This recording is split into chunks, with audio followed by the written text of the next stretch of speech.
Short ফিল্মখনৰ ৰাহুল তেখেতৰ বহুত মানে মাৰপিট কৰি বহুত গা বেয়া হৈ গ'ল।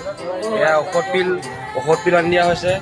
এয়া ৰাহুলৰ প্ৰিয়াও বহুত দূষিত হৈ আছে আৰু ইয়াৰ ৰাহুল আৰু প্ৰিয়াৰ এয়া সদস্যসকল গোটেইখিনি মানে চাই আছে।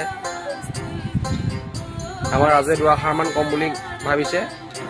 কালি কি হ'ল বাৰীৰ পাছফালে মানুহৰ আগত শাক চব্জি আছে চুৰ কৰিব গ'ল ধৰিলে মানে মাৰপিট কৰিলে মেডিকেল লৈ গ'লো হয় ডক্টৰে কৈছে আকৌ যাব লাগিব মানে আল্ট্ৰাচাউণ্ড কৰিবলগীয়া আছে হয় চিৰিয়াছ কণ্ডিশ্যন প্ৰেছক্ৰিপশ্যন চাই আছে। ইয়াত বহুত বেমাৰ ওলাইছে বোলে। ডক্টৰজনে দুটামান কথা ক'ব বোলে। দুটামান কথা ক'ব ডক্টৰে। হয় কিবা ক'ব? তাৰ ছাবকনচিয়াছ মাইণ্ডটো অলপ ডেমেজ হৈ গৈছে বুলি হয় নাকৰ নাৰ্ভডাল বেয়া হৈ গৈছে। হয় হয় হয় সেইকাৰণে আমাৰ নাৰ্ছ হায়াৰ কৰিছোঁ চাই হয় আমাৰ এই নাৰ্ছো হায়াৰ কৰিছে। নাৰ্ছে কিবা দুআষাৰমান ক'ব।